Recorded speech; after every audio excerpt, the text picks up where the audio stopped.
যেটা নিয়ে নাগরিক পরিষদে এবং সিভিল সোসাইটিতে যারা পলিসি মেক করছেন তাদের এই বিষয়টাকে প্রায়োরিটি দিতে হবে।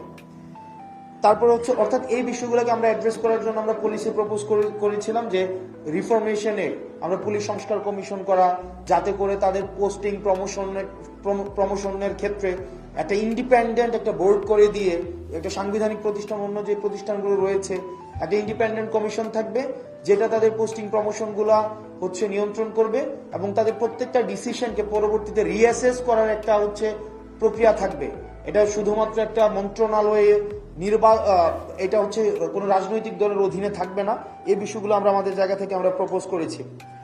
প্রি ইলেকশন চ্যালেঞ্জের মধ্যে সবচেয়ে আমরা যেটা ভয় পাচ্ছি এখন, আমরা ইউনিভার্সিটি স্টুডেন্ট থেকে শুরু করে আমরা যখন নাগরিক পরিষদের কথা বলি, যে বিষয়টা উঠে আসছে সেটা হচ্ছে আমাদের কিছু সেফগার্ডস নিতে হবে।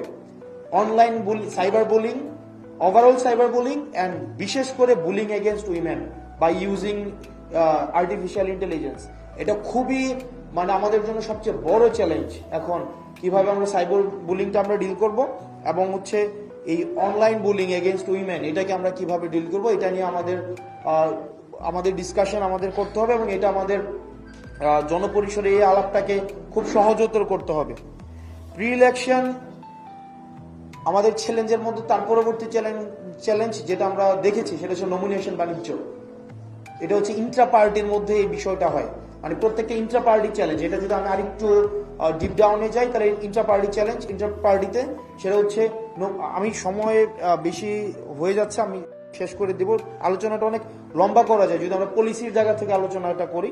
আমি প্রি ইলেকশনটা নিয়ে বলছি, সেটা হচ্ছে যে কিভাবে নমিনেশনটা নিয়ন্ত্রণ করা যায়। আমরা দেখেছি যে নমিনেশন অর্থের বিনিময়ে নমিনেশন বিক্রি হতে দেখেছি আমরা, এটা বাংলাদেশি ক্রিয়াশীল রাজনৈতিক দলগুলোর মধ্যে ইতিমধ্যে করেছে। এই বিষয়টাকে কিভাবে নিয়ন্ত্রণ করবে সেটা নিয়ে রাজনৈতিক দলগুলোকে ভাবতে হবে।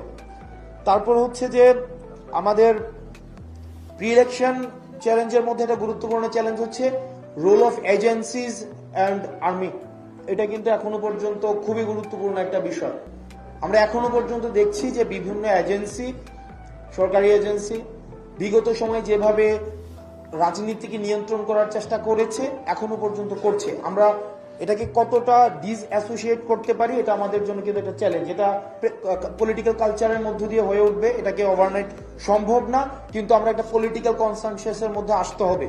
আমাদের রাজনৈতিক দলগুলোর মধ্যে এটা নিয়ে কথা হতে হবে যে আমরা ইন্টেলিজেন্সকে এবং হচ্ছে বিশেষ করে ডিজিএফআই, আমি নিজেও ভুক্তভোগী মিডিয়া ফ্রেমিং এর ক্ষেত্রে, যে তাদেরকে আমরা রাজনীতিকে